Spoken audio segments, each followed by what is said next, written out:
नमस्कार प्रेक्षक, आपण पाहतोय ते लहान मुलं काहीतरी विकतात आपण जाऊया त्यांच्यापाशी. 20 रुपये त्याच्याकडून छोटा 15 रुपये. चला ए काय तुझं काय नाव आहे? कृष्णा गायतडके. काय विकताय तू? पतंग. शाळेत जाता का नाही? हा कितवीला आहे? 8वीला. हा काय कितीला आहे पतंग? हे 35 वाला, हे 25 वाला, हे 15 वाला. डोक्यात कशी काय संकल्पना आली? काय बिझनेस, लहानपणापासून बिझनेस, स्वतःचा बिझनेस करायचा.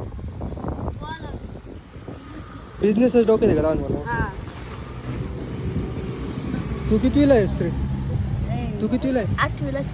तू दुसरी, तू 4थी, 9वी. तुम्ही सगळ्यांनी मिळून चालू केलं की? आतापर्यंत किती संपले? आतापर्यंत काय किती बिझनेस झाला? 90-100. कधी चालू केलं तुम्ही? आजच पहिला दिवस आहे. पहिला दिवस आहे. हा. हा पतंग कितीला आहे छोटा? 5 रुपये. हा मांजा? मांजा 20 रुपये. अरे तुम्ही पैसे कुठून आणले सगळं घ्यायला? मग मम्मीला सांगितलं, मम्मीने दिली. सगळ्यांनी मिळून केलं का चालू? हा. हे चांगलं आहे. ब्लॅक वाला बघू दे कसा आहे तो.